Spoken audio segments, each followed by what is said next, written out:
Greetings everyone, and welcome to Labbratt's peterfile hunt. Gary! I was just looking for the sports channel, Gary. Hold you mellow, hold you baby for the camera. You wanna know, you blue-eyed baby. Hold you mellow.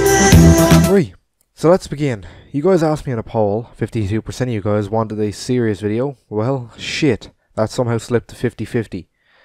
Right, I can do a serious yet funny video. Let's begin. Right, so today I'm speaking with the one and only Adam Wan, aka Zaush. So let's begin with Zaush. Adam Wan, also known as Zaush, born in 1983, is an artist who lives in California, USA. Adam grew into popularity due to the fact of him being one of the biggest digital artists in the fandom at the time. As well as being a digital artist, he attempted to make skits on YouTube, then heading to making more random videos and speed paints before it all came crashing down. Zaush had been known for his many controversies, beginning all the way back in 2013. Zaush, being an ex-software designer, was brought onto the council for Project Phoenix after Furrality had a mass outage and hacks, leaking multiple data from its site. Zaush was brought in to fix these troubles and was generally welcomed by the team, but not everyone wanted him there. At this time, many girls had come out with sexual assault and even rape charges that they had reported with Zaush. These cases even had been brought up for years before, but the rioting only intensified when he joined as a member of Project Phoenix. These claims seemed to follow Zaush through the ages to 2018, when screenshots were exposed that Adam Wan was speaking to a person who he had commissioned. In these screenshots we see a lot, including the fact that Zaush has been showing pictures of kids in bikinis, and if you take a look at his art, a lot of his characters are really small and seem to be very, very short and small-chested. They have the physical characteristics of a child. We then see later in these screenshots that Zaush was actually using pornography, allegedly of a kid, to explain certain parts of the commission and how the characters would be interacting with one another. This shocked the furry community. Not only was Zaush one of the most respected and praised furry artists in the fandom, but now the people that were supporting him realised that they'd been jacking it, smacking it, and absolutely whacking it to kids.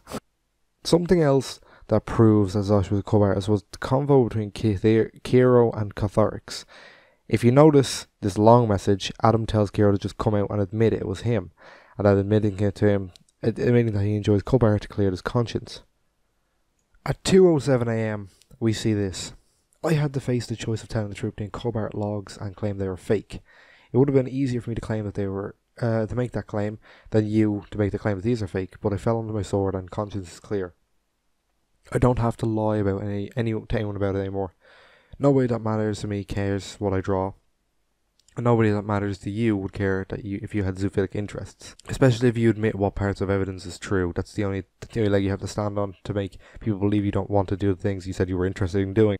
If you throw this in Cott's face, I guarantee that the video he makes will not be presenting any benefit of the doubt for you, and I won't blame him. Zaush had attempted to come out saying this wasn't true, but the screenshots spoke for themselves. The screenshots were taken by a third party on a tablet, showing that they weren't just screenshots. As screenshots, they can be much easier manipulated. Zaush was also frequently put his artwork under a hashtag on Twitter, a hashtag that was primarily used by children and minors. Zaush, when confronted by this, basically left the chat. I mean, did you expect much from the person who wrote Daddy's Little Secret? Which, if you want to know, is a cuckolded husband takes his daughter and his niece and gives them a nice good seeing to in a hotel room. The characters are also underage, by the way. Which is honestly vile. Fully. So let's not fucking normalise this. Normalise this instead.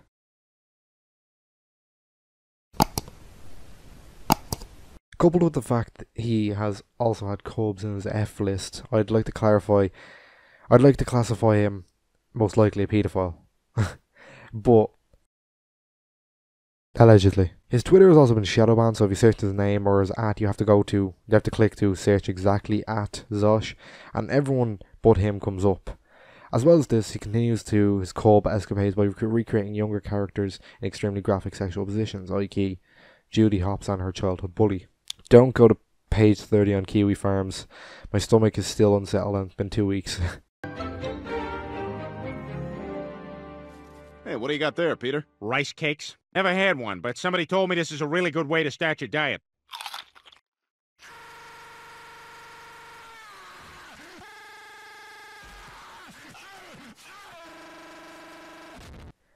The funniest thing, Furrality fully defends Zaush and even lets him stay on their site today. Okay, this part is alleged, I must say, but I recommend you look into this all yourself. In 2013, Furrality had been going through some problems regarding data breaches that were looking into people's messages from one of the chat logs that we seen was from two administrative users, Furrality and Dragoneer. In his extremely long message, Furrality speaks about her sexual misconduct with Zaush in great detail, his unwillingness to use condoms after he was asked, and how he was using alcohol to seduce and rape women. She speaks about how he preys on smaller women, 5'7" and below. She also states that he's emotionally abusive and physically abusive. The main reason I believe Furrality in this situation is because the amount of other cases Zaush has. About 7 to 8 women have come out reporting the exact same thing. But also, if you take into context of when this was said, this wasn't public, and that's what solidifies it for me. She was speaking and venting privately, under the impression that it would be safe. Instead, it was exposed. Zaush replied using chat logs from Furrality in his chats, and in my opinion that doesn't prove anything to me. I could say to someone, yes, I will have sex with you, but if I spend 3 days at their home, and while I'm asleep he puts his finger in my ass, I call him out for sexual assault, and he holds up the chats like, oh, see guys, I'm in the right.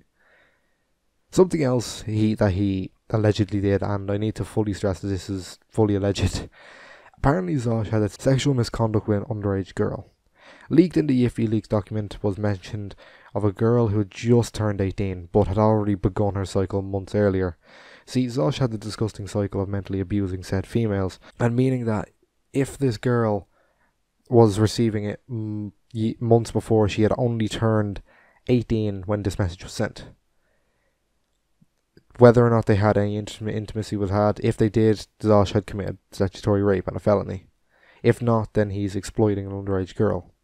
I mean, it's a lose-lose situation. Furrality helped with containing the spread of this misinformation, because if you don't know, Dragoneer is a very high-up administrator in Furrality, and is actually friends with Zaush. He locked Zaush's account when he was being dunked on for all of this, because of the fact that he was getting messages daily, so he locked the messaging system on Zaush's account. And see, the worst part of this entire case with Zaush is that all the evidence in the eyes of the law is hearsay. Someone saying something happens without ample evidence for a police/federal reports to be filed on what he's actually doing. That is sickening, and I really hope that we manage to find something, but it's very hard due to the fact that a lot of the people have gone dark. Furrality is a fucking ghost on this internet. You will never talk to her at all. So many people just have gone, and their story kind of dies with them. So we've hit a dead end. I'll make another video probably some more time if anything else happens. So also, Zaush was on Cook Shack. Me and the homies hate Cook Shack.